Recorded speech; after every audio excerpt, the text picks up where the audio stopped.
பிறக்கிற எல்லா குழந்தைகளும் பாவியா பிறக்குதா? தாவீது சொல்லியிருக்காரு, என் தாய் என்னை பாவத்தில் கர்ப்பம் தரித்தாள். இது நம்புறது மூலமா என்ன பிரச்சனை வரும்னா, எல்லாம் பிறக்கும் போது பாவியா பிறந்தா அப்ப இயேசு பாவியா தானே பிறந்தாரு அப்படின்னு கேட்பாங்க. டிஃபால்ட்டா கேட்டுருவாங்க. இதே பிறப்பு சம்பந்தமான உணர்வாசனம் இருக்கு. எரேமியா 1 அதிகாரம். Before you came out of your mother's womb, I sanctified and ordained you as a prophet அப்படின்னு இருக்கும். இது ரெண்டுத்துல எது சரி? அதனாலதான் சொன்னேன், இது பாடல், இது தீர்க்க தரிசனம். பைபிள் முழுக்க கடவுளோட வார்த்தை கிடையாது. பைபிள் எந்த வசனம் எடுத்தாலும் கடவுளோட வார்த்தை நம்ம பைத்தியகாரத்தனமா சொல்லிட்டு இருக்கோம்.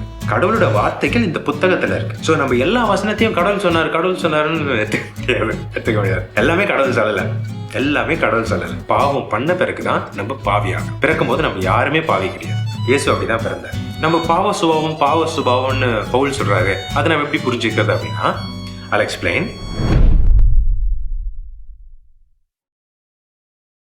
என் தாய் என்னை பாவத்தில் கர்ப்பம் தரித்தாள் அப்படின்ட்டு தாவீது ஒரு பாட்டில் எழுதுறாரு. இந்த வசனத்தை வச்சுட்டு எல்லா குழந்தைகளும் பிறக்கும் போது பாவியா தான் பிறக்குதுன்ட்டு ஒரு நம்பிக்கையே இருக்குது கிறிஸ்தவத்தில். நிறைய பேர் இதை நம்புறாங்க. இது நம்புறது மூலமா என்ன பிரச்சனை வரும்னா, இந்த இயேசு பத்தின ஆர்கியூமெண்ட்ஸ் நிறைய முஸ்லிம்ஸ்லாம் கொண்டு வரும்போது, எல்லாம் பிறக்கும் போது பாவியா பிறந்தா அப்ப இயேசுவும் பாவியா தானே பிறந்தாரு அப்படின்னு கேட்பாங்க. டிஃபால்ட்டா கேட்டுருவாங்க. அதுக்கு என்ன பதில் கொடுப்பாங்கன்னா, இல்ல அவரு ஆவியானவர்னால கருவுற்றாரு, அவர் பரிசுத்தமாவே பிறந்தாரு அப்படின்னு சொல்லுவாங்க. அதுக்கு எதிர்மறையா பிலிப்பியர்ல ஒரு வசனம் இருக்கு. ஓகே, இது கான்ட்ரடிக்ட் ஆகும். என்னன்னா, பிலிப்பியர் 2:6-7 படிச்சீங்கன்னா, he gave up all his divine privileges and humbled himself as a slave and was born as a human being அப்படின்னு இருக்கும் அந்த வசனம். ஒரு மனுஷ அவதாரம் எடுத்து பிறந்தாருன்னு இருக்கு. மனுஷனா பிறந்தாரு, மனுஷனா வாழ்ந்தாரு, மனுஷனுக்கு வர டெம்டேஷன் எல்லாம் மனுஷன் மாதிரி ஃபேஸ் பண்ணாரு. அண்ட் எல்லாத்துலயுமே he was victorious. பாவத்துல விழவே இல்லை. he can be tempted, he was also tempted and he did not fall for it. Okay, he humbled himself as a slave ன்னு இருக்கும் இங்கிலீஷ்ல. ஸ்லேவ்னா மனுஷன். பரிசுத்தமா பிறக்கிறவங்களை யாரும் ஸ்லேவ்னு சொல்ல மாட்டாங்க, பிள்ளைகள். ஓகே, ஸோ இது கான்ட்ரடிக்ட் ஆகும். ஸோ அப்போ இயேசு பாவியா பிறந்தாரு, அப்படின்னா அவர் கடவுள் கிடையாது அப்படின்னு சொல்லுவாங்க. இந்த மாதிரி ஒரு ஆர்குமெண்ட் போகும். I don't want to get into that. நம்ம இந்த வசனத்துக்கு வருவோம். நம்ம பிறக்கும் போது பாவியா பிறக்கிறோமா? பிறக்கிற எல்லா குழந்தைகளும் பாவியா பிறக்குதா? தாவீது சொல்லியிருக்காரு, என் தாய் என்னை பாவத்தில் கர்ப்பம் தரித்தாள். இந்த வசனத்தை அப்படியே வச்சிருவோம். இதே பிறப்பு சம்பந்தமான உணர்வாசனம் இருக்கு. நீ தாயின் கருவில் உருவாகும் முன்னே உன்னை அறிந்திருக்கிறேன்னு ஒரு வசனம் இருக்கு. எரேமியா 1 அதிகாரம். Jeremiah chapter 1 verse 5. Okay, verse 4 படிச்சோன்னா அது கர்த்தருடைய தீர்க்க தரிசனம்னு சொல்லியிருக்கோம். கர்த்தர் கொடுக்குற தீர்க்க தரிசனம் எரேமியா மூலமா. ஓகே, தாவீது பாட்டு எழுதுறாரு, அது தீர்க்க தரிசனம் இல்லை, உபதேசம் இல்லை கட்டளையும் இல்லை. கடவுள்கிட்ட இருந்து வரல, கீழேந்து மேலே போகுது. அது ஒரு ப்ரேயர். இரக்கம் கேட்டிருப்பார். நிறைய சொல்லுவார். அதில் தாய் என்னை பாவத்தில் கர்ப்பம் தரித்தான்னு சொல்லிட்டு அவர் பின்னாடி போனால், கடவுளே ஷோ மீ மர்சி, எனக்கு இரக்கம் காட்டுங்க கடவுளே அப்படின்னு சொல்லிட்டு பாட்டில் போகும். அது ஒரு பாடல். இது ஒரு தீர்க்க தரிசனம். ஓகே, இந்த வரிக்கு அப்புறமா இது 5வது வசனம். தாயின் கருவில் உருவாகும் முன்னே உன்னை அறிந்திருக்கிறேன். அதோடைய அடுத்த பகுதி என்ன சொல்லுதுன்னா, before you came out of your mother's womb, I sanctified and ordained you as a prophet அப்படின்னு இருக்கும். ஸோ இப்போ எரேமியா பரிசுத்தமாக பிறந்தானா, அப்போ தாவீது சொல்றது எரேமியாவுக்கு பொருந்தாது தானே? இது ரெண்டுத்துல எது சரி? அதனால தான் சொன்னேன், இது பாடல், இது தீர்க்க தரிசனம்.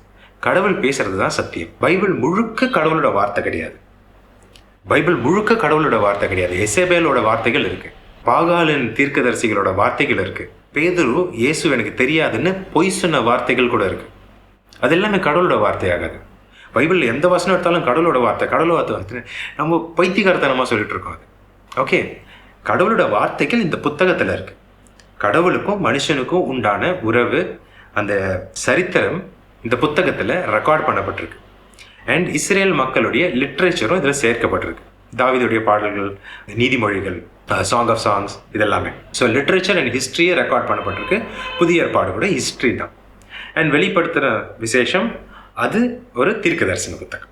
ஆல்ரைட், தீர்க்க தரிசனம் லெட்டர்னு சொல்லிக்கலாம். அண்ட் தீர்க்க தரிசனம் இஸ் ஆல்சோ தேர். வெளிப்பாடுகள், இது எல்லாமே கடவுளோட வார்த்தை கிடையாது. ஸோ நம்ம எல்லா வசனத்தையும் கடவுள் சொன்னாருன்னு எடுத்துக்க முடியாது. எல்லாமே கடவுள் சொல்லலை. ஆல்ரைட். ஸோ பிறக்கும் போது பரிசுத்தமாக தான் எல்லா குழந்தைங்களும் பிறக்குது. அப்போ எப்படி பாவம் பண்ணுறாங்க? நம்ம பாவ சுபாவம்னு பவுல் சொல்கிறாரு. அதை நம்ம எப்படி புரிஞ்சுக்கிறது அப்படின்னா, I'll explain. அதுதான் நான் சொல்ல விருப்பப்படுறேன் இந்த எபிசோடில்.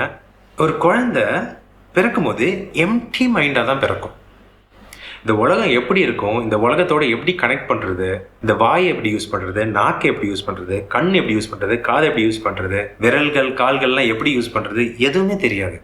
அதுக்கு நாலேஜே இருக்காது, அதுக்கு ஒரு கேரக்டரே இருக்காது, அதுக்கு லாங்குவேஜஸ் புரியாது, அண்டர்ஸ்டாண்டிங் இருக்காது, விஸ்டம், அதுக்கு சின்னுனா என்னன்னு கூட தெரியாது. ஓகே, பச்சை குழந்தை சொல்லுவோம்ல, எம்டியாக பிறக்கும். பிரெயின் எம்டியாக தான் போகிறோம். வெளியே வந்த பிறகு கண்ணு திறக்கும் போது கண்ணு மூலமாக இந்த உலகத்தோட கனெக்ட் ஆகுது, காது கேட்கும் போது காது மூலமாக உலகத்தோட கனெக்ட் ஆகுது, வாய் பேசும்போது பேசி கம்யூனிகேட் பண்ணி உலகத்தோட கனெக்ட் ஆகுது, பை டச், பை ஸ்மெல், எல்லா விதமாகவும் உலகத்தோட கனெக்ட் ஆகுது. அப்போ அந்த குழந்தைக்கு எது எக்ஸ்போஸ் பண்ணப்பட்டிருக்குமோ அது மட்டும்தான் அதுக்கு தெரியும். அது மிஞ்சி வேறு எதுவுமே தெரியாது. இப்போ குழந்தைக்கு நீங்கள் என்ன சொல்லி கொடுக்குறீங்களோ அது மட்டும்தான் தெரியும். யாருன்னா சொல்லி கொடுத்தா தான் தெரியும், இல்லை அது பார்த்து கற்றுக்கிட்டா தான் தெரியும். அது பார்க்காதது, அது கேட்காதது அதுக்கு தெரியவே தெரியாது. Okay, what is being fed to the child. So பிறக்கும் போதே பரிசுத்தமாக பிறந்தாலும் இந்த உலகத்தில் கனெக்ட் ஆகும்போது எல்லாருமே பாவிகளாக இருக்கிறாங்க, பாவம் பண்ணிகிட்டு இருக்கிறாங்க. வீட்லேயே பரிசுத்தம் கிடையாது. நான் இதோட முன்னாடி கொஞ்சம் ஒரு 2 எபிசோட் முன்னாடி நினைக்கிறேன் மேரேஜ் பற்றி பேசியிருக்கேன். காட் ஆர்டைன் மேரேஜ்னு இருக்கும். அந்த எபிசோடில் பரிபூர்ணம் அடைஞ்சவங்க கடவுள் சேர்த்து வைப்பாரு, அவங்களுடைய வாழ்க்கை பரிசுத்தமாக இருக்கும் அப்படின்னு சொல்லியிருக்கேன். அந்த எக்ஸாம்பிள் இங்கே நீங்கள் சேர்த்தீங்கன்னா பார்க்கலன்னா அதை பார்த்துக்கோங்க, கடைசியில் லிங்க் கொடுக்குறேன். பரிபூர்ணம் அடைஞ்சவங்க மெச்சூர் கிறிஸ்டியன்ஸ் சேர்ந்து ஒரு குழந்தைய பெற்றுக்கிறாங்கன்னா இந்த குழந்தையோட ஃபர்ஸ்ட் கான்டாக்ட் ஆகிய மதர் அண்ட் ஃபாதர் அவங்கள பார்த்து தான் எல்லாம் கற்றுக்கும். அவங்க எப்படி பேசுகிறாங்க, யார் எப்படி ட்ரீட் பண்ணுறாங்க, எப்படி பிஹேவ் பண்ணுறாங்க, மேனரிசம்ஸ், அவங்களுடைய ஆக்ஷன்ஸ், அவங்களுடைய ஸ்பீச்சு எல்லாத்தையுமே பார்த்து கற்றுக்கும். நடக்கிறது கிடக்கிறது எல்லாமே அவங்கள பார்த்து கற்றுக்கும். பரிபூர்ணம் அடைஞ்சவங்கன்னா அவங்க பரிசுத்தமாக வாழ்வாங்க, அவங்களுக்கு பாவம் பிடிக்காது. ஸோ இந்த குழந்தை பாவம் எக்ஸ்போஷரே இல்லாமல் வளரும். எப்போ இந்த குழந்தை வளர்ந்து இந்த 2 பேரை தாண்டி மிச்ச உலகத்தோட கனெக்ட் ஆகுதோ, அதில் எந்த லேயரில் பாவிகள் இருக்கிறாங்களோ, பாவம் இருக்குதோ, அந்த லேயருக்கு போகும்போது தான் இந்த குழந்தையால் பாவமே பண்ண முடியும். அப்போ தான் அந்த குழந்தைக்கு பாவம்னா என்னன்னு தெரியும். இதை உங்களால் ஒத்துக்க முடியாதுன்னா சிம்பிளாக சொல்லணும்னா, அந்த குழந்தை தானாக சிந்திச்சு தானாக செயல்படக்கூடிய ஒரு நாள் வரும்போது தான் அதால் பாவம் பண்ணக்கூடிய திறன் வரும். தானாக சிந்திச்சு அது செயல்படுத்தக்கூடிய ஒரு நாள் வரும்போது அந்த குழந்தை பாவம் பண்ணும். அதால் ஃப்ரீவில் யூஸ் பண்ணி ஒரு டெசிஷனோ ஒரு ஆக்ஷனோ பண்ண முடியாத காலத்தில் அதால் பாவமே பண்ண முடியாது. செயல்படுத்தினா தான் பாவம். சிந்தனையிலையோ இல்லை ஆக்ஷன்லையோ ஆக்ட் பண்ணால் தான் பாவம். அந்த குழந்தைக்கு ஒன்றுமே தெரியாதப்போ அதால் பாவம் பண்ண முடியாது. பிறக்கும் போது பாவியாக பிறக்கிறது இல்லை. ஆல்ரைட், நீங்கள் யாருன்னா உங்கள் குழந்தை இறந்துருச்சு, அது எங்கே போகும், ஹெவனுக்கு போகுமா ஹெல்லுக்கு போகுமா அப்படின்னு நீங்கள் யோசிச்சுட்டு இருந்தீங்கன்னா கன்ஃபார்மாக ஹெவனுக்கு தான் போகும். பிறந்தவொடனே இறந்த குழந்தை பிறந்தவொடனே செத்துருச்சா, கவலைப்படாதீங்க, ப்ரைஸ் தி லார்ட் சொல்லுங்கள், தேங்க் காட்னு சொல்லுங்கள். இந்த பூமியில் அது பாவம் பண்ணல, பாவம் பண்ணி நரகத்துக்கு போகலை. It is safe, it is going to heaven. அது ஒரு ஆத்மா கண்டிப்பாக ஹெவனுக்கு தான் வரும். ஏன்னா அதுக்கிட்ட பாவம் இருக்காது. பிறந்தவொடனே செத்த குழந்தை. பர்த் அண்ட் டெத் கடவுள் தான் ஆர்டைன் பண்ணுறாரு. ஒரு குழந்தை பிறந்தவொடனே சாகணும்னு அவர் சித்தமாக இருந்தால் தான் சாகும். அவர் சித்தத்தை மீறி எதுவுமே நடக்காது. ஸோ அவர் சாவடிச்சாருன்னா அது ஒரு நல்லதுக்காக தான் சாவடிச்சிருப்பாரு. நீங்கள் கொஞ்சம் இன்கேஸ் நீங்கள் குழந்தைய if you have lost a child, கவலைப்படாதீங்க. It is for good. It is for good of that soul. Okay, அந்த குழந்தைக்கு அது நல்லது தான். இந்த பூமியில் கரப்ட் ஆகாமல் சேஃபாக ஹெவனுக்கு போயிடும். we will see that child in heaven. நீங்களும் பார்ப்பீங்க நீங்கள் வந்தீங்கன்னா. So that's what I would like to share in this video. நம்ம பிறக்கும் போது பாவியாக பிறக்கிறது கிடையாது. வளரும் போது தான் பாவம் பண்ணுறோம். பாவம் பண்ண பிறகு தான் நம்ம பாவியாகிறோம். பிறக்கும் போது நம்ம யாருமே பாவி கிடையாது. ஓகே, இயேசு அப்படி தான் பிறந்தார். Alright, I hope this makes sense. எத்தனை பேருக்கு பிரயோஜனமாக இருக்குன்னு தெரியல, but I would like to share. கடல் சித்தம், அதனால் ஷேர் பண்ணுறேன். நீங்கள் என்கிட்ட எதனா சொன்னால் மாத்திரம் போதும் அப்படின்னு நினச்சிங்கன்னா கீழே கமெண்ட் செக்ஷனில் சொல்லலாம். Or if you want to converse with me, என் கூட என்ன பேசணும், கிளாரிஃபை பண்ணணும், இல்லாட்டி என்னை கரெக்ட் பண்ணணும், எனக்கு கொஞ்சம் அண்டர்ஸ்டாண்டிங் கொடுக்கணும்னு நான் விருப்பப்பட்டீங்கன்னா கூட இன்ஸ்டாகிராம் மூலமாக என்னை காண்டாக்ட் பண்ணலாம். டிஸ்கிரிப்ஷனில் இன்ஸ்டாகிராமுடைய டிரெக்ட் லிங்க் இருக்குது.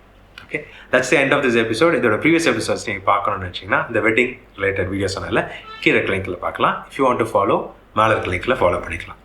May the Lord God give you more understanding on how to see this world. In Jesus' name, Amen. See you in the next episode.